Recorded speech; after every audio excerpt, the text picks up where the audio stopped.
안녕하세요. 심리 문화를 창조하는 한국 가이던스입니다. 이번 시간에는 여러분이 지난번에 실시하였던 다요인 인성검사에 대한 설명을 드리는 시간을 갖도록 하겠습니다. 검사를 실시하는 것도 중요하지만 검사에 대하여 잘 이해하고 활용하는 것이 더욱 중요하다고 할 수 있습니다. 평소에 여러분들은 자신을 어떤 사람이라고 생각하나요? 자신을 다른 사람에게 소개할 때 어떻게 소개하나요? 자신을 올바로 소개하기 위해서는 자신이 어떤 사람인지 스스로 잘 알고 있어야 합니다. 그런데 여러분은 자신을 확실히 이해하고 있나요? 내가 무엇을 좋아하고 어떨 때 행복해하는지, 나의 장점은 무엇이고 바꾸거나 개선하고 싶은 나의 모습은 무엇인지 알고 있나요?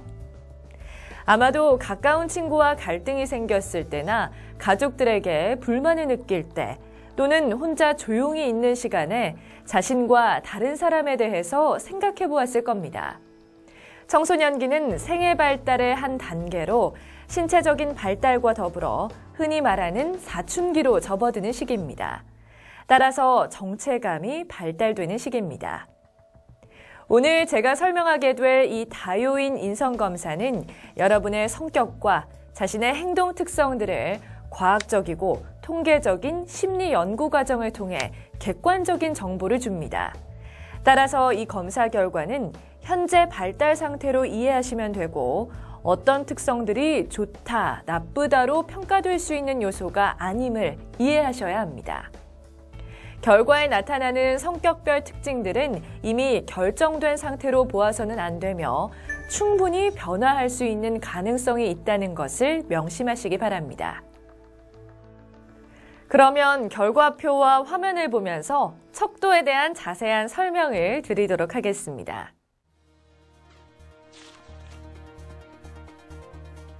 다요인 인성검사에서 가장 주의 있게 보아야 할 척도는 무작위 반응, 즉 검사 신뢰도입니다. 여러분이 얼마나 검사를 신뢰할 수 있도록 솔직하게 검사에 임했는지 알아보기 위한 척도로 여기에 보면 T점수와 백분위 점수가 있는데 여기서 T점수에 대한 설명을 먼저 해드리겠습니다. 심리검사에서 주로 쓰이는 환산점수로 평균을 50점을 기준으로 하며 표준 편차를 10점으로 하는 점수 체계입니다. 이렇게 설명을 드리니 왠지 더 어렵게 느껴지시죠? 쉽게 설명드리면 T점수는 50점이 평균이고 40에서 60점 사이에 해당하는 점수가 보통 수준임을 의미하는 점수입니다. T점수가 높을수록 해당 특성들이 또래 학생들에 비해서 강하다는 것을 의미합니다. 즉, T점수가 70점이라면 또래 학생들에 비해서 상당히 높은 성향을 가지고 있다고 보면 됩니다. 백분위 점수는 전체를 100명으로 보고 100명을 일렬로 세워서 순번을 부여할 때 본인보다 뒤에 있는 학생의 숫자입니다. 즉, A 학생이 백분위 점수가 80이라면 A 학생보다 뒤에 있는 학생이 100명 중에 80명이라는 것입니다. 다시 말해서 A 학생보다 앞에 있는 학생은 100명 중에서 20명 뿐이라는 것이 됩니다. 즉, 백분위 점수도 점수가 높을수록 그 영역에 해당하는 성향이 많다는 것을 의미합니다. 그런데 이 표준화된 심리검사에서 백분위 점수보다 T점수를 쓰는 이유는 백분위 점수는 극단으로 갈수록 점수의 폭이 급격히 커지기 때문입니다. 따라서 가능하다면 T점수로 검사 결과를 파악하시는 것이 좋습니다. 심리검사에서는 주로 T점수를 쓰지만 일반인들에게는 T점수보다 백분위 점수가 친근하게 느껴지기 때문에 T점수와 함께 백분위 점수를 제시하였습니다. T점수 70점은 백분위 점수로 환산하게 되면 100점 중에 약 98점 이상의 굉장히 높은 점수입니다. 그만큼 자신을 솔직하지 않게 응답했다는 것을 알 수 있습니다. 나머지 경우에는 믿을 만한 데이터가 된다고 해석할 수 있습니다. 따라서 여기서 무작위 반응 점수를 보고 이 점수가 70점을 넘지 않았는지 확인합니다. 만일 70을 넘었으면 신뢰도가 낮은 경우, 즉 검사를 할 때 성의 있게 답하지 않은 경우이므로 검사 결과를 해석할 수가 없습니다. 자신의 다른 사람인 양 응답했다거나 문제를 자세히 읽지 않고 대충대충 응답하여 신뢰롭지 못한 결과의 가능성이 많은 경우라 할 수 있습니다. 다음은 1차 요인 척도입니다. 여기에서는 14가지 척도들이 설명되어 있습니다. 그중에 자아 강도, 자책성, 불안성을 제외한 나머지 척도는 지나치게 높거나 낮지 않다면 크게 문제되는 성격 특성이 아닙니다. 단지 행동 특성에 대해 현재 상태를 나타내고 있으며 얼마든지 변화될 가능성이 높습니다. 왜냐하면 성격적인 특성은 정답이란 없는 것이기 때문입니다. 예를 들어 외향적인 성격과 내향적인 성격의 경우를 비교하자면 서로 비교되는 부분이 있긴 하지만 한쪽에 치우친다고 해서 잘못되었다고 할 수 없습니다. 단지 그 해당되는 성격의 특성상 장단점이 있기 때문에 둘 중에 한 성향은 좋고 다른 성향은 나쁘다고 말할 수 없는 거죠. 그리고 알아두셔야 할 점은 여기 나와 있는 척도들은 점수가 높으면 이러한 성향이 강하게 나타나고 있다고 보면 되는데 T점수의 범위에 따라 또래와 비교하여 보통인지 아닌지를 나타내어 줍니다. 따라서 해당되는 특성의 점수가 높으면 그만큼 그 특성이 강하고 점수가 낮다면 그 해당되는 특성이 약하다고 보면 됩니다. 그러면 1차 요인 척도 중 첫 번째 온전성에 대해 알아볼까요? 이 온전성은 쉽게 말하면 외향성과도 관련이 깊은 척도인데요. 높을수록 다정다감하고 사교성이 많으며 사람들을 만나는데 두려움이 없고 자주 어울리기를 좋아합니다. 반대로 온전성이 낮으면 조용하고 말이 적으며 여러 사람을 만나는 것을 좋아하지 않고 몇몇 사람과 깊이 있는 사귐을 갖기를 원합니다. 온전성의 점수가 지나치게 높으면 감정을 잘 통제하지 못할 수 있습니다. 반대로 지나치게 낮으면 사람들을 만나기를 꺼리며 하는 일에 의욕이 없을 수도 있습니다. 이러한 경우에는 사람들과 친근한 관계를 맺도록 노력이 필요합니다. 둘째로 자아 강도입니다. 자아 강도는 자신이 얼마나 정서적으로 안정되고 긍정적인 생각을 가지고 있는지 알아보는 척도입니다. 자아 강도가 높다는 말은 어려운 일이 있어도 쉽게 포기하지 않고 그 일을 해결해 보려고 노력하며 자신감이 넘치며 원만한 대인관계를 형성합니다. 반대로 자아 강도가 낮으면 자신감이 없으며 어떤 일에 쉽게 지치거나 포기하는 성향이 높음을 의미합니다. 자아 강도가 낮은 경우에는 어떤 일을 정하고 성취감을 맛봄으로써 자신감을 키울 수 있습니다. 셋째로 지배성입니다. 지배성이 높은 경우에는 약간 권위적이며 남들이 자기 뜻대로 따르기를 바라며 우월감이 있을 수 있습니다. 반대로 지배성이 낮으면 타인의 의사를 존중하며 순종적이지만 자신의 의견을 잘 드러내지 않는 특성을 보입니다. 지나치게 높게 나올 경우에는 남에게 위협이나 공격적인 모습을 가지고 있지 않은지 또는 행동이 너무 거칠지는 않은지 생각해 보아야 하며 지나치게 낮으면 자신의 생각을 나타내는 훈련이 필요합니다. 넷째로 정열성입니다. 정열성은 말 그대로 얼마나 열정적인가, 적극적으로 어떤 일을 추진해 나가는 성향이 강한가의 정도입니다. 정열성이 높으면 열정적이다 말할 수 있습니다. 점수가 더 높아지면 열광적이다, 더 높아지면 광적이다고 할 수 있습니다. 지나치게 점수가 높을 경우 광적으로 추종할 수 있는 일에 몰두할 수 있습니다.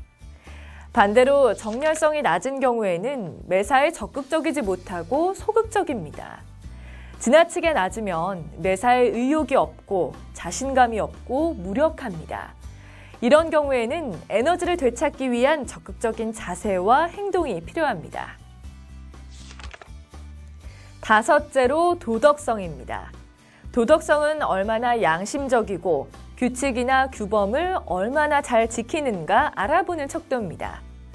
점수가 높으면 양심적이고 규칙이나 규범을 잘 지키며 책임감이 매우 강합니다. 주어지는 일들을 세부적으로 실시하며 성실한 모습을 보입니다. 반대로 점수가 낮으면 편의적이고 자유분방하며 규칙이나 규범들을 잘 지키지 않고 자기 편한 대로 생활하려는 경향이 높습니다. 점수가 지나치게 높으면 강박적인 성향이 강해서 너무 꼼꼼하고 원칙대로만 처리하려고 하다 보니 행동이 느리게 나타나는 경향이 있습니다. 반대로 지나치게 낮으면 너무 방종적으로 행동할 수 있고 규칙을 전혀 지키려 하지 않는지 돌아보아야 합니다. 여섯 번째로 대담성입니다. 대담성은 남성적이고 위험한 상황에서도 적극적이며 모험적입니다. 점수가 높으면 겁이 없다는 말을 많이 듣고 있으며 반대로 낮으면 열등감을 갖거나 비사교적입니다. 겁이 많고 걱정이 많습니다. 지나치게 높으면 혹시 폭력적인지 아닌지 생각해 보아야 합니다. 반대로 지나치게 낮으면 외로움을 느끼거나 신체적으로 힘든 상황에 놓여 있을 가능성이 많습니다. 겁이 많고 걱정이 많아 주변의 도움이나 상담을 통해 용기를 갖는 것이 좋습니다. 다음은 일곱 번째, 예민성입니다. 예민성이 높으면 정서적으로 민감하고 의존적이며 여성적인 성향이 강합니다. 또한 예술적인 측면이 강하고 분위기나 정서에 민감하게 반응합니다. 반대로 낮으면 정서적으로 안정되고 둔감한 편입니다. 지나치게 높으면 너무 감정적이어서 상처를 받기 쉽고 지나치게 낮으면 감정을 억압하고 억눌린 행동을 하지 않는지 생각해 보아야 합니다. 여덟 번째는 공상성입니다. 사고가 얼마나 열려 있는지 그렇지 않은지 알아보기 위한 영역입니다. 점수가 높으면 창의적이며 상상의 세계에 관심이 많습니다. 또한 추리 상상적이고 공상적입니다. 반대로 점수가 낮은 경우 지극히 현실적이고 깊이 생각하지 않고 피상적인 면이 있습니다. 지나치게 높으면 현실에 부적응할 수 있으며 지나치게 낮으면 삶이 지루하고 무미건조하며 창의적인 생각이 적어서 감정적으로 메말라 있을 수 있습니다. 아홉 번째는 실리성입니다. 실리성이 높으면 실용주의적이고 빈틈이 없고 이해타산적입니다. 손해보는 행동을 잘 하지 않습니다. 반대로 낮으면 순진하고 다정하고 남에게 배려하는 마음이 높지만 분별력이 없고 감상적입니다. 지나치게 높으면 타인에 대해서 배려심이 매우 부족하여 대인관계가 어려울 수 있습니다. 너무 낮으면 세상 물정에 어둡고 사람들에게 이용당하기 쉽습니다. 열 번째는 자책성입니다. 자책성이 높으면 죄책감을 느끼는 정도가 높다는 의미인데 자기 확신이 부족하고 자기 비판적이며 부정적인 생각을 자주 품습니다. 반대로 낮으면 평온하고 자신감이 있으며 쾌활한 경향을 보입니다. 지나치게 높을 경우 자신을 매우 비하하고 우울감에 빠져 있을 가능성이 높습니다. 이럴 때 주변의 도움을 받을 필요가 있습니다. 반대로 너무 낮다면 상대방을 이해하는 공감 능력이 떨어져서 다른 사람의 불편함을 이해하지 못하는 경우가 많습니다. 11번째는 진보성입니다. 얼마나 진취적인 경향이 있는지 알아볼 수 있으며 현실 인식 정도를 나타냅니다. 높은 경우 지적 해결 문제나 변화나 개혁에 대한 관심이 높고 이를 추구하는 경향이 높습니다. 반대로 낮은 경우에는 전통을 중시하고 변화를 싫어합니다. 그리고 분석적인 일에 관심이 적습니다. 지나치게 높으면 비판적이며 공격적이고 충돌적일 수 있습니다. 지나치게 낮으면 융통성이 부족하여 판단력, 통찰력이 부족할 수 있습니다. 12번째는 자기 결정성입니다. 의사를 결정할 때 자기 중심적인지 상대방 중심적인지 알 수 있습니다. 높으면 자기 중심적이고 혼자 결정하고 판단하는 경향이 높으며 낮으면 다른 사람들과 함께 의견 교환을 통하여 결정하기를 좋아합니다. 지나치게 높으면 너무 자기 주장이 강하여 상대적으로 고립될 수 있으며 타인과 함께하는 시간이 필요합니다. 반대로 지나치게 낮으면 남에게 의존하는 경향이 있어서 자기 주도적이지 않습니다. 13번째는 자기 통제성입니다. 얼마나 절제 있고 신중성이 있는지 알아보는 척도로 높으면 사회적인 지각을 가지고 신중하게 행동합니다. 반대로 낮으면 의지력이 약하고 주의가 산만하여 집중하기 어렵습니다. 인내하는 마음이 부족합니다. 지나치게 높으면 완벽주의 기질, 편집적 경향, 강박적일 수 있으며 여유가 없습니다. 반대로 지나치게 낮으면 스트레스에 약하며 충동과 불안에 대해서 통제하는 마음이 적습니다. 마지막으로 14번째는 불안성입니다. 정서가 안정적인지 그렇지 않은지 알아보는 척도입니다. 높으면 쉽게 긴장하고 불안해하며 좌절합니다. 반대로 낮은 경우 안정감이 높고 좌절감이 없습니다. 지나치게 높으면 불안장애가 있을 수 있으며 걱정이 많습니다. 지나치게 낮으면 긴장해하지 않고 너무 억압된 감정이 숨겨져 있을 수 있습니다.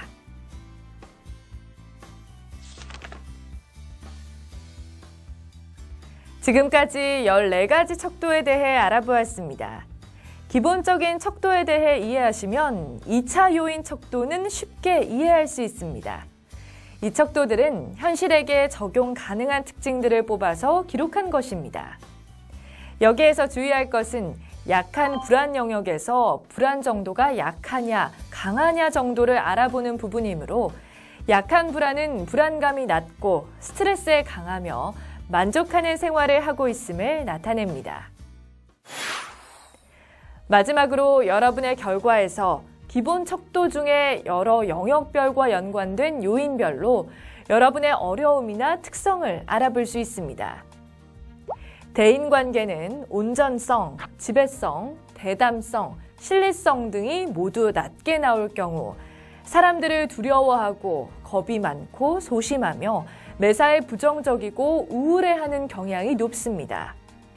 특히 정열성이 낮고 자책성, 불안성이 높은 경우에는 여러분이 고민하는 부분들을 혼자만 갖고 있지 말고 꼭 상담이나 주변의 도움을 통해 꼭 해결하시기 바랍니다.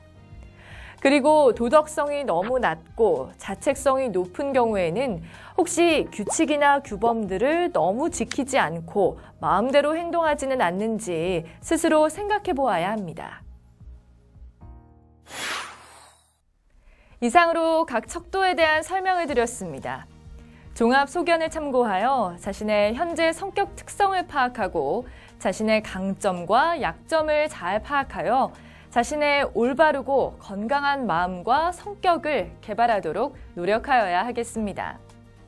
또한 여러분의 성격 특성에 맞는 직업이나 진로를 선택하는 데 있어서도 다요인 인성검사는 많은 도움을 드릴 수 있습니다.